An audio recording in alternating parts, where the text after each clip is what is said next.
Well, today in this video, we're going to be working here on the Chevy 6.5 diesel.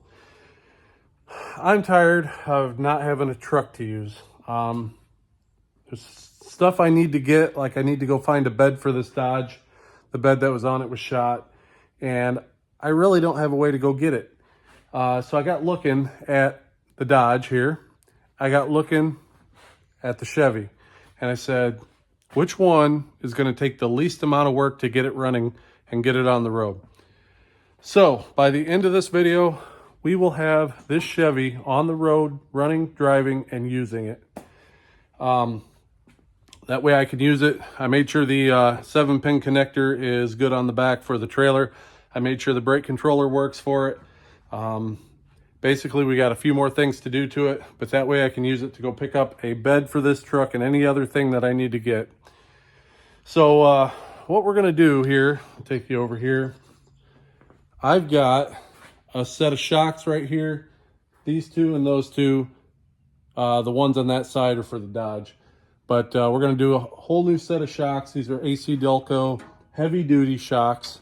We're also going to be installing this fuse box. And I gotta tell you, I'm kind of impressed by it. For $10, it's got 6 fuse holders. Show you where we're gonna mount that on the firewall. And it comes with fuses and a cover. Kind of impressed by that. So we're gonna install that because I've got a CB radio. And then we're also going to be hooking up this solenoid here to act as a manual glow plug controller. Something else we're going to do is take the fuel manager off. I had it off once before and I put new O-rings in it, but they were probably the wrong kind of O-ring. These are a Viton. I got them from Leroy Diesel here. So for all, let me see, all 4 of those, it's only going to take 2, but I bought a spare set. I think I paid $30 for all those, but it is what it is. I want to get it fixed so it quits leaking fuel. And then tomorrow in the mail, I should be getting the set of 8 new glow plugs, and I ordered the glow plug wiring harness from Leroy Diesel, so we're going to put that on as well. So I guess to get started, let's go ahead and do the easy thing, and we're going to put the shocks on. So it looks like we've got 18mm here for nut and bolt, the heads on them. We'll put a little bit of WD-40 there. A little bit of a lubricant so it'll come off nice and easy, hopefully. So let's see what happens.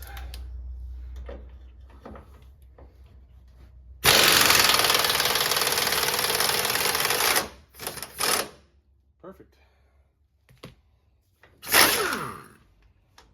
Looks like the rubber was cracked on these too. Everything on this truck, all the rubber on this truck has been cracked. It just sat so long. They're not made for that.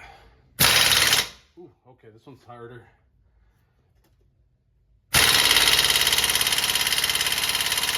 Wow, okay. That one's on there pretty good.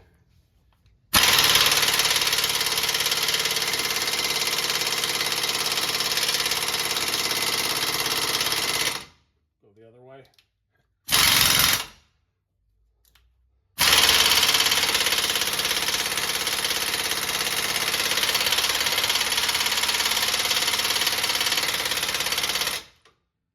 All right, well, that's not good. Spray it down with a little bit more penetrating oil here.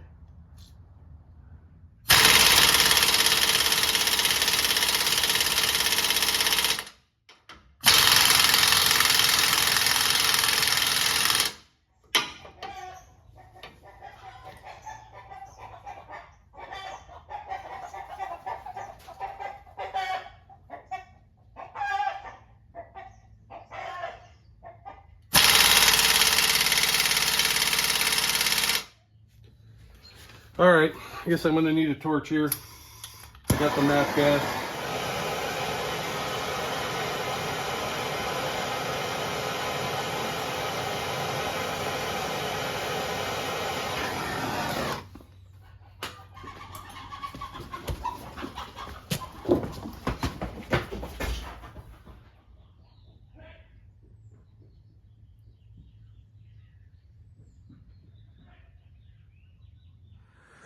Okay, well that was kind of crazy. So as I was working on the truck, I heard the chickens going crazy, and I just happened to look over and I seen 3 chickens run past this door right here. And right after that was a little fox took off after the chickens. So I had a fox attack just kind of happen there midday. And so I ran after it, ended up finding where the fox had the chicken pen down. I yelled at him and he dropped the chicken and took off running. I'd say he ran about 50 yards or so, and stopped and just turned back and looked at me. So he wasn't too scared, but I was able to save the chicken. I looked at her over pretty good, and she was missing a lot of feathers, but she didn't look hurt or anything. She was kind of shook up. But let's see here, we got the rooster over here. So basically I got all the chickens except for the rooster, and then I have a brown one that I can't find. So I'm just kind of waiting her out. I'm not sure where she is, but it's getting later in the day now, so she should show up here shortly. And we're gonna have to keep the chickens locked up until I can take care of this this fox issue. But I do have a trap here. We're gonna set a trap tonight, and every night until I can figure it out. Anyway, let's go ahead and keep going. It's never a dull moment. So I said let's do the easy thing first, but I'm starting to think this isn't going to be the easy thing. You know, I heard those chickens squawking before that first time that you guys heard them, and I got up and checked and I didn't see anything, so I just figured they do that all the time, and figured, well, they're freaking out over nothing like they usually do, but this time it wasn't. So let's see. I heated that up. Let's see if it'll come off. I kind of doubt it. May have to cut this bolt.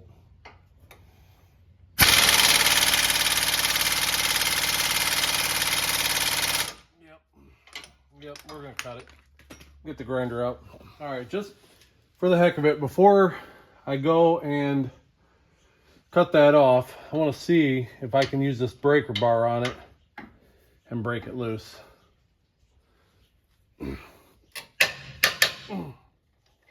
Sounds like it is.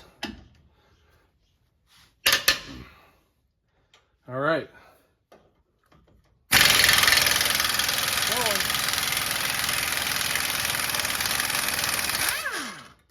All right, we got it without heat, without cutting it off. Whew. All right, so putting this new one in, I'm definitely going to use some anti-seize on these bolts.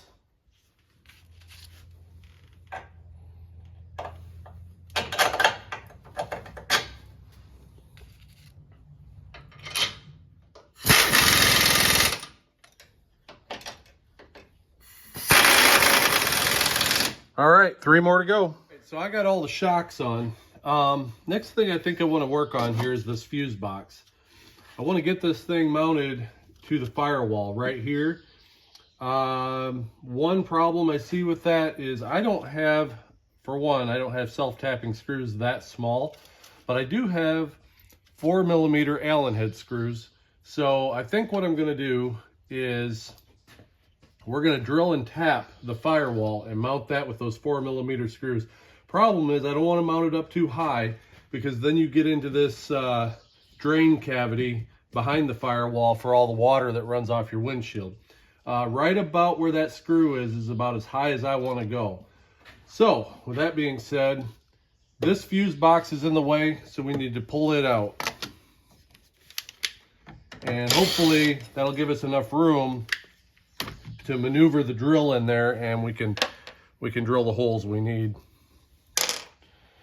All right, second thing, I want to take that ground off. That ground is actually from my my pillar gauge there, and we're going to ground that right to the new fuse box.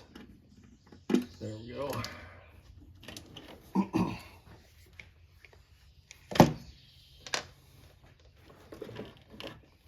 Okay, so if I take this and turn it like that, I'm hoping that I can get my drill kind of upside down to drill those holes. Now, the 4mm tap takes around a 3.3mm drill bit. Boy, I wish I had something to hold this out of my way. Let me get something to tie that back.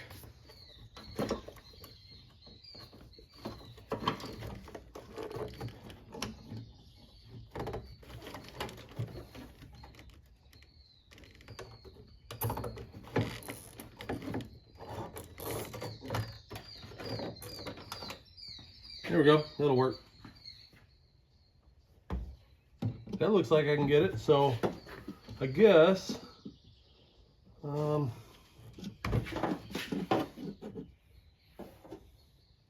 that hole down in the lower left-hand corner might be a problem.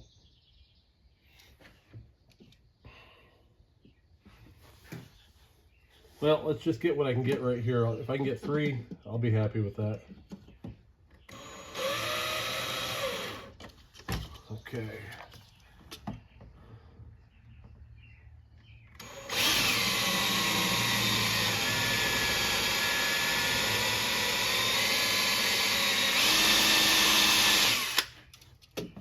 Boy, what am I drilling into? It must be a double panel here. Yeah, it is. That's good. That's going to hold really nice.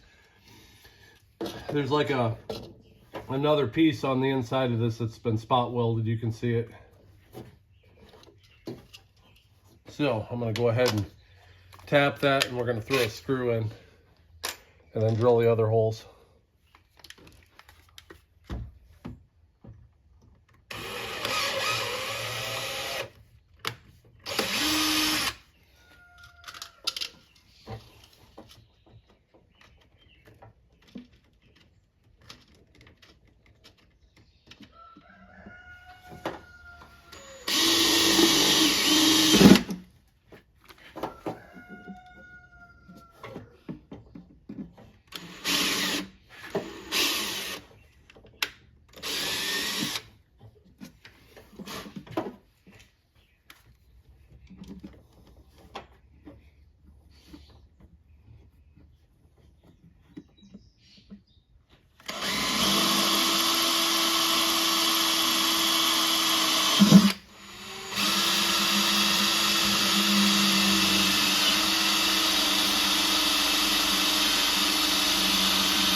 All right, I'm going to tap this bottom corner one here by hand, I think. I can't really get the drill in there, but this will work out okay.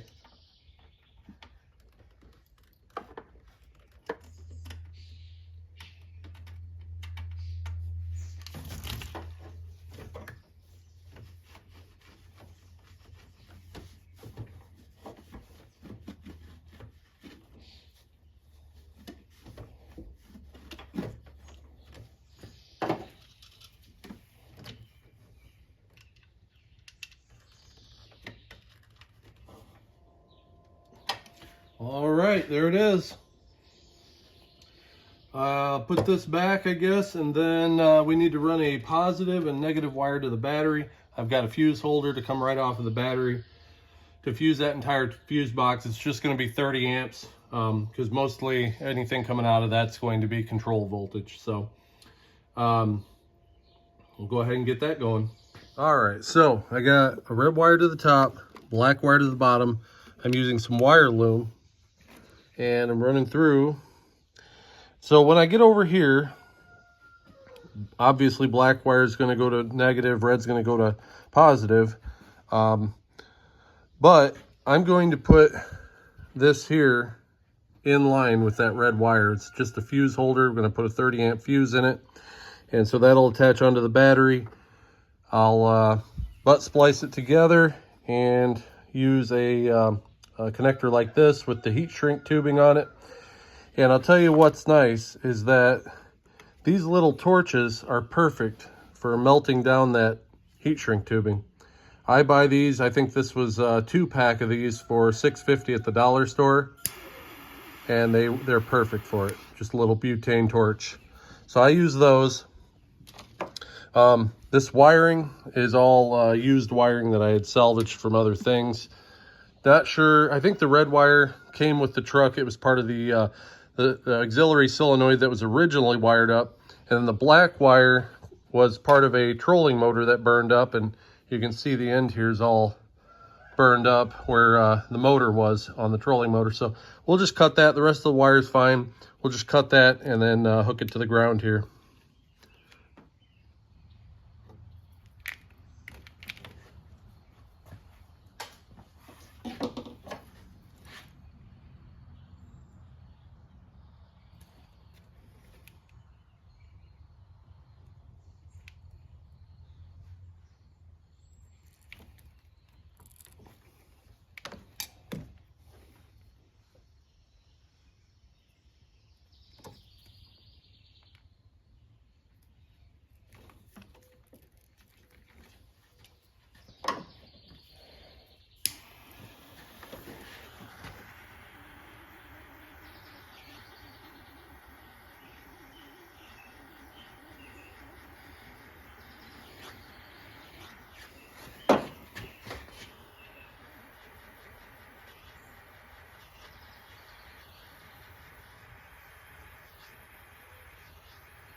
All right, so a little update on the chicken situation.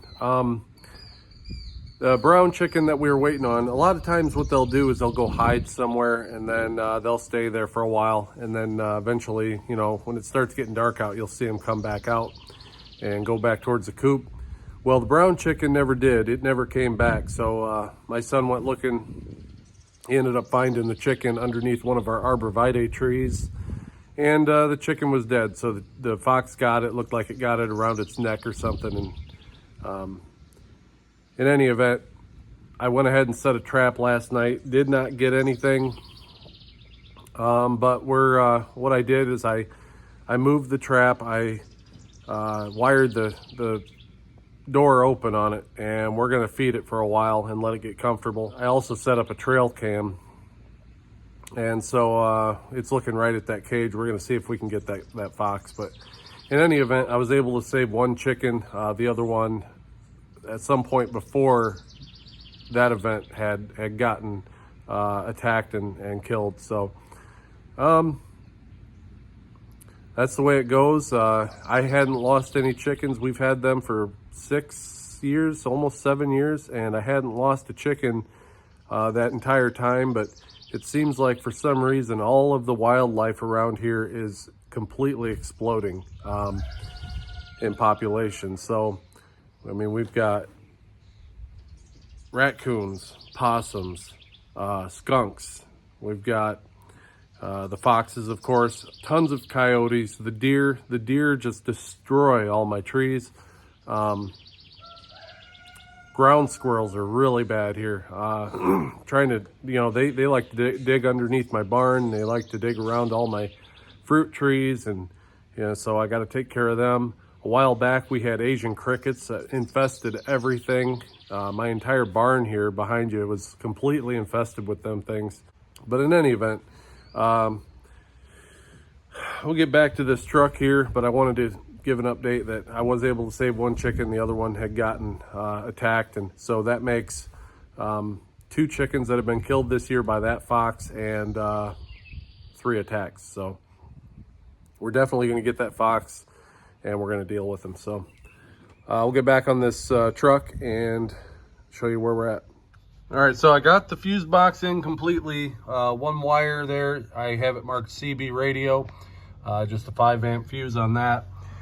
Next thing I want to do though is I want to get this fuel manager back here unbolted and get it out. I believe all it is I'll have a couple wires for the sensor, water sensor. We got the heat sensor. There's a fuel hose that goes to the back side, and these two bolts right here, one here and one on the other side. So that'll come out pretty easy, and we'll get those O-rings on the bottom changed. All right, so I got the fuel manager out here. Most of the diesel's out of it. I'm not going to open up this top. That's where the filter is. What I'm going to do is take this off. This is your water sensor, and we're going to put one of these small O-rings on it. And then we'll take this off, and if I had to guess, this is what's leaking, because it had drippage around the bottom here. So more than likely, it's just that bigger O-ring there. So that's your heater. We'll go ahead and take that off and get that fixed. One thing I would want to point out though is these here are awesome. I think they're made by Lilse. I don't remember. I'll have to look. I'll leave you guys a link in the description below. They're fairly inexpensive. I think I paid like 15 bucks for these or something like that. But these are for getting fuel hoses off, and any kind of hose really. And what you do is where your hose barb is, you're going to stick that between the hose and whatever that goes up against, and then squeeze down, and it pushes that hose right off of there. If you got a tight spot, which all three of these are, you got the main inlet, you got the drain, and then you've got out to your injection pump. And if you got a tight spot like that, to get down in there and try to pull them off, this is so easy. You just stick it in there, off it goes. So happy I bought these. They're very handy. And like I say, I'll leave you guys a link if you want to check them out or buy them yourselves. But we'll go ahead and take these off and get these O-rings changed.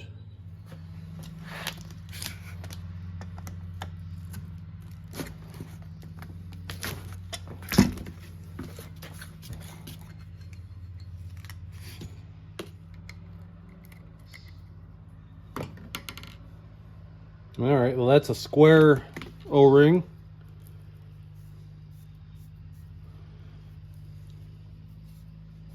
It doesn't look like it's in terrible shape, but we'll go ahead and put this one on.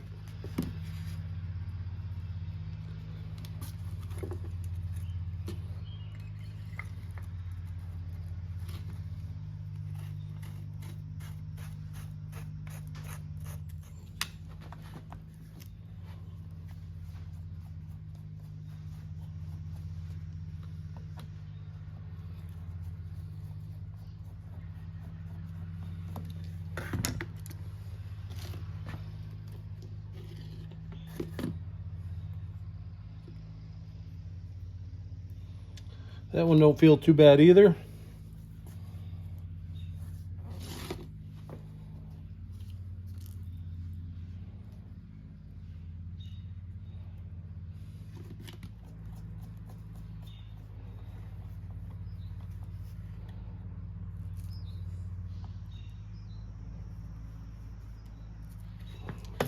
Nice. Okay, go ahead and I'll put this back on and we'll check for leaking. So I got it installed. It's back here. I went to bleed it, turned the key on and let the fuel pump run, and when it bubbled out of there and there was no air, I stopped it and was going to put this on. But I ended up losing the little rubber O-ring. Somehow I grabbed it, and when I flung it, the O-ring came off and went somewhere in here, and I just found it. I was using my WeWalk camera here, and there it is. So I got it shoved down underneath the intake, and I got to figure out a way to get that out. So I was looking here. I'm at the front of the motor, and I got my light shining in there. Let's see if I can get you in to see if... There it is. Can you see it in there?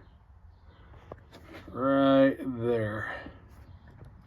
So I'm going to try to get it out from the front here. Maybe I can take a coat hanger, put a little crook in it, and grab a hold of it.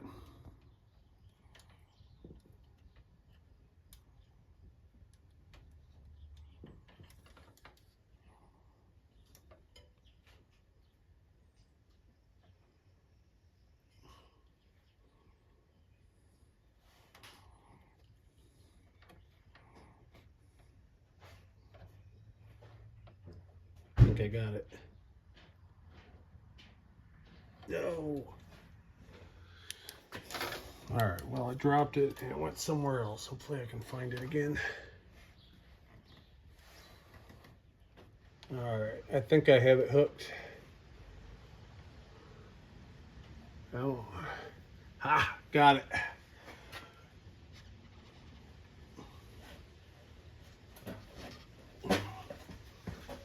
All right, let's see if it leaks.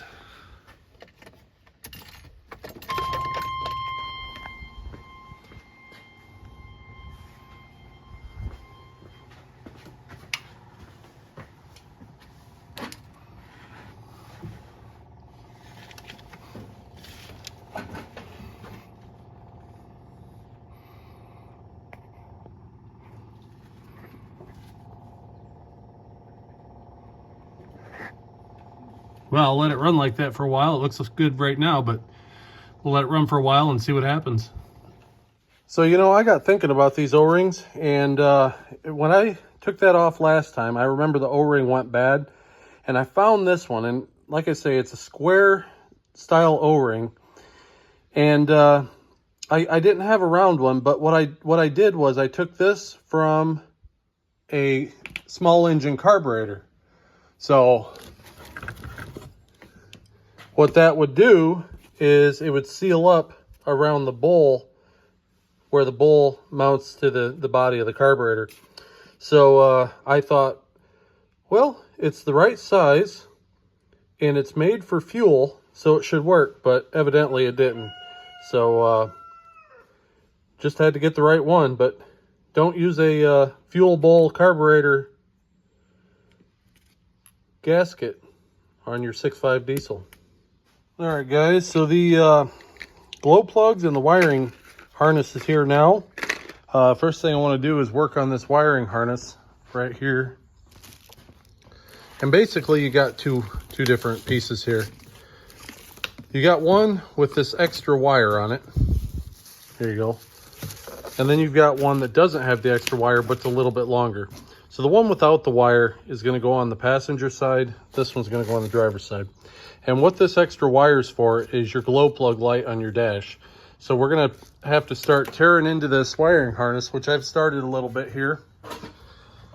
And basically, here's the plug that went to the other end of your glow plug controller. I'm going to cut these wires and get that off of there.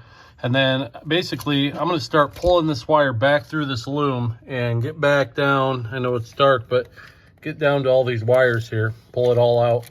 And then I'll run the new kit right back through here. And then on the passenger side, it's supposedly a little bit different. So I may end up cutting a lot of that harness out, but in any event, we're going to go ahead and work on the driver's side first, then the passenger side, and we'll see how that goes. So I got both sides done. We got all new glow plugs, wiring harnesses in. This side, like I say, I tore the wiring harness apart, and I was saying that wire had to get tied in. Here's where it tied in at. So I just chopped that wire back here and plugged it in there. So did that. I ran the harness through the original loom and the two shorter ones out there to the back two, and the longer ones out the end here to the front two. As far as the glow plug controller, you'll see that I've got this one, an auxiliary on top of it. And all I did was I bent some copper flat bar and drilled some holes in it and connected them together. So this is upside down and it's connected to the OEM glow plug controller. So basically got some wires running to it here. One's a ground, one's a hot. That goes into the cab here. And when I bought this truck, pull that out, there was already a glow plug switch here. It didn't work right though, something was wrong with it, but I went ahead and wired it up again. So if I flip that to the right, you can hear it click. So that actuates, you can hear it, that actuates the glow plugs manually.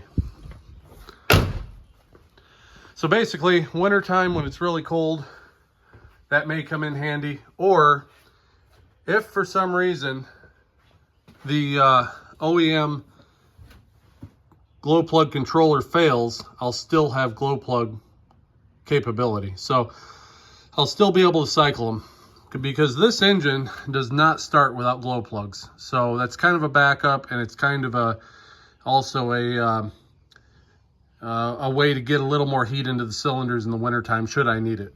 So on the passenger side here, you can see I ran the Leroy Diesel wire kit around and down behind the engine on this side. The old wiring harness, I ended up just cutting the wires out, and so that whatever's left of the wires in the wire loom from the factory is still there. Just got rid of whatever was exposed. Now, it said in the instructions to run it along the side of the engine and zip tie it. I couldn't find a good way to do that, and so what I did is I ended up running it down through here, and I zip tied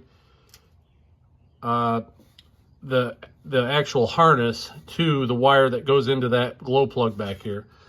And down here, I zip tied it off. So basically, this runs right between the downpipe from the turbo and the exhaust manifold. So it's not touching, it's kind of right in the middle, and I'm hoping it stays there.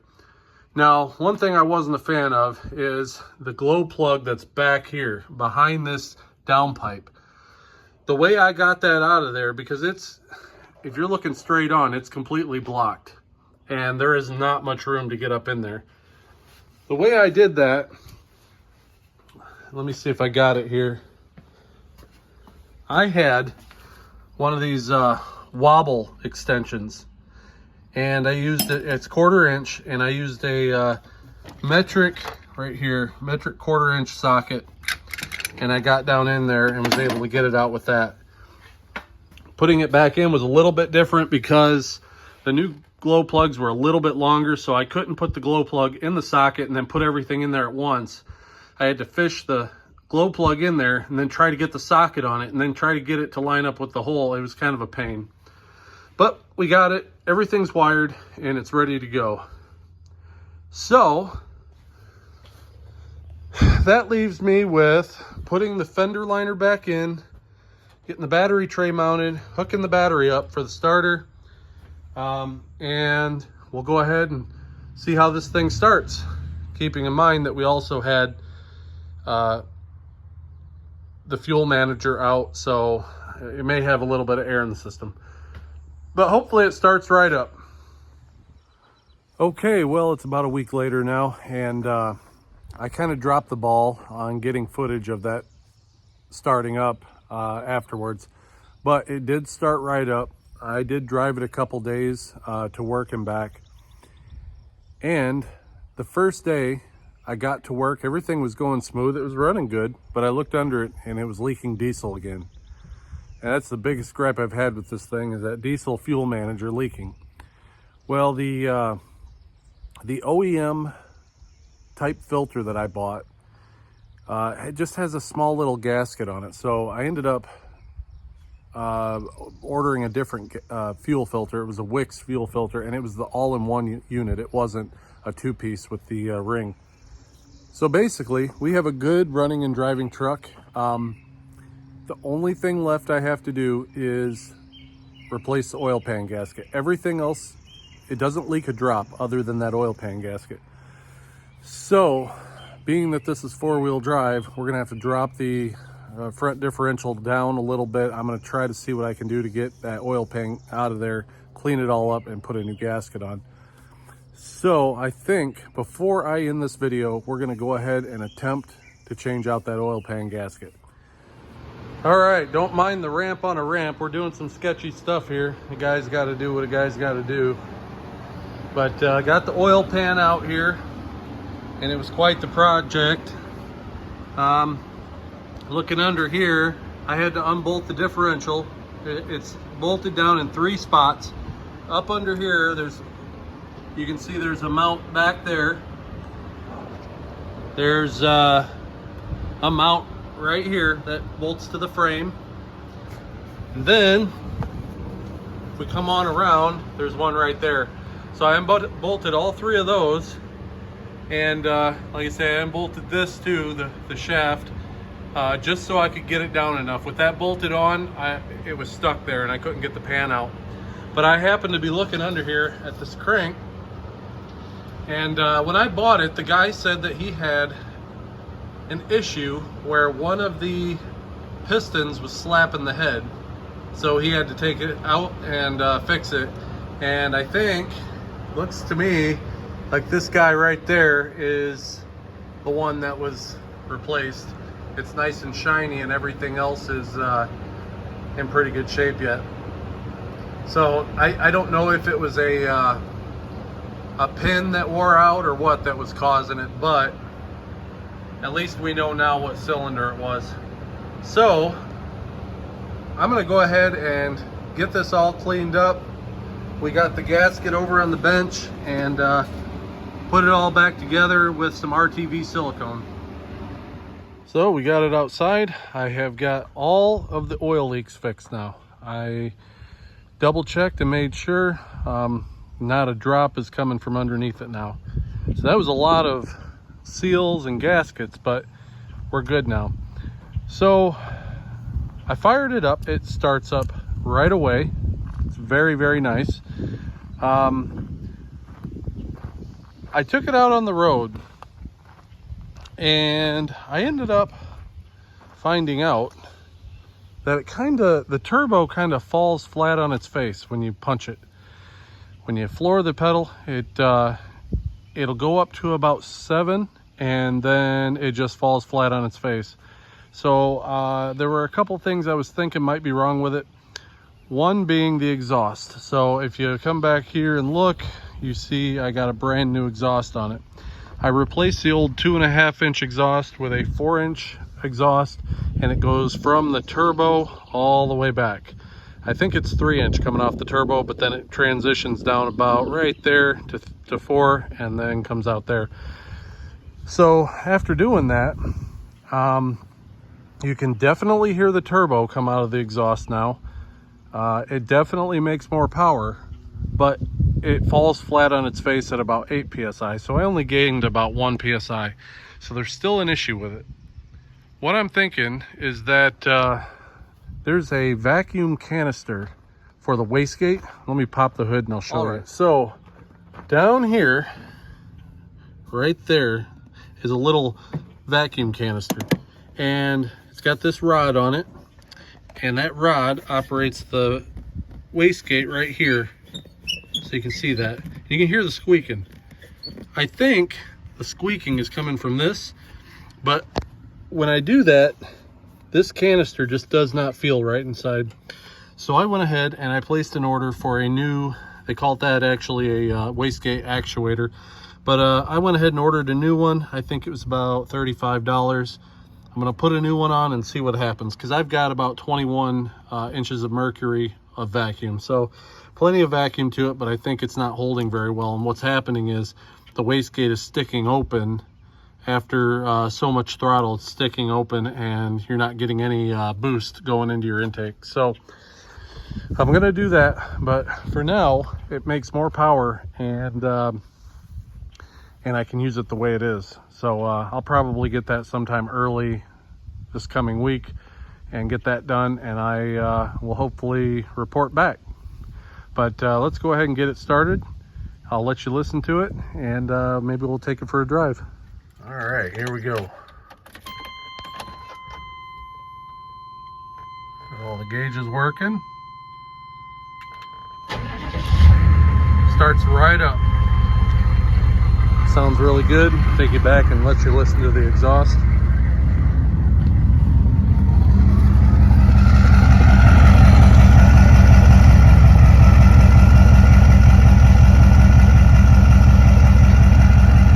can barely hear the whine of the turbo.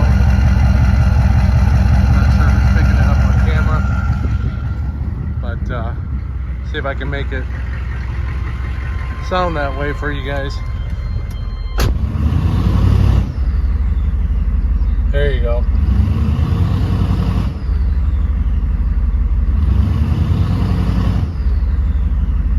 So now you can hear that. Could not hear it at all before. But let's go ahead and get it on the road.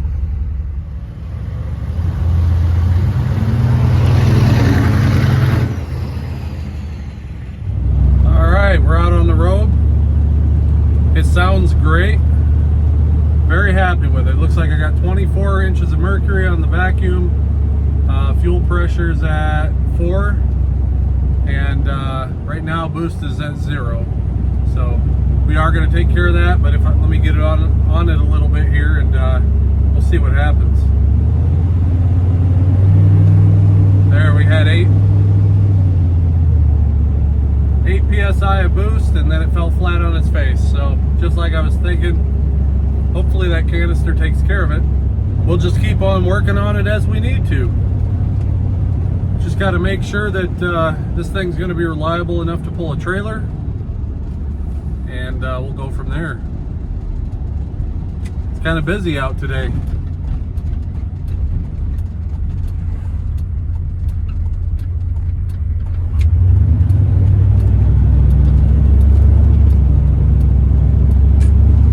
Alright guys, I hope you enjoyed this video, and I'm going to end it here, and we'll see how this works out. It'd be nice to get that trailer on the road and start pulling some stuff home, some projects. So, hope you guys have a good rest of your day, and I'll talk to you later.